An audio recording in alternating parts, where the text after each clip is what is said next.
আসসালামু আলাইকুম সবাইকে। আশা করি তোমরা সবাই অনেক ভালো আছো। বিশেষ করে ভিডিওটা হচ্ছে এসএসসি 26, 27 এবং 28-এর জন্য। যারা আর কি এসএসসি ব্যাচের স্টুডেন্ট আসো এবং অধ্যায়ভিত্তিক এমসিকিউ এবং সিকিউ সলভ চাও কিন্তু পাইতেছো না, তাদের জন্য মূলত আমাদের এই এক্সাম শর্ট সিরিজটা। আমরা এখানে প্রতিটা অধ্যায়ের এমসিকিউ এবং সিকিউ সলভ করবো। এমসিকিউ এবং সিকিউ আমরা সকল টাইপের কিছু কিছু এমসিকিউ রাখবো এবং ইম্পর্টেন্ট এমসিকিউ, যেগুলো কি বোর্ডে মিনিমাম একবার হলে আসছে এবং অনেক অনেক এমসিকিউ আছে যেগুলো বোর্ডে 7-8বারও আসছে। তার মধ্যে যদি কথা না বাড়াই, আমরা এমসিকিউ সলভে চলে যাই।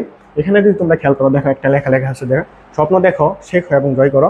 কি করতে হবে? আমাদের অনেক বড় বড় স্বপ্ন দেখতে হবে এবং তার অনুযায়ী কি পড়তে হবে, চেষ্টা করতে হবে। যদি আমরা প্রপার চেষ্টা না করি, প্রপার পরিশ্রমী না হই, তাহলে কি হবে না, আমাদের স্বপ্নটা জয় হবে না।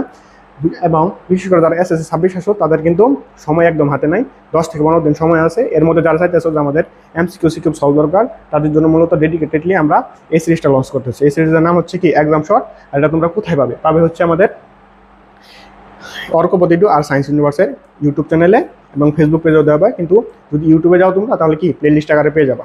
আর যারা 26 বছর স্টুডেন্ট আছো, রেগুলার পরীক্ষা দিতে চাও, তাদের জন্য আমাদের অর্কপতিটুর মেন্টরশিপ গ্রুপ আছে। তোমরা যদি চাও, ভিডিওর কমেন্ট করলে আমরা তোমাদেরকে অ্যাড করে নেবো, আমরা বা আমাদের মডারেটর যারা আছে তোমাদের অ্যাড করে নেবো। আর সেখানে আমরা নিজেরা যারা মেন্টর আছে, তারা তোমাদের কি মেন্টরিং করবো এবং রেগুলার পরীক্ষা নেওয়া হয় এবং কি পরীক্ষার পরে গিফট দেওয়া হয়। তাহলে আর কথা না বাড়াই এমসিকিউ সলভে চলে যাই।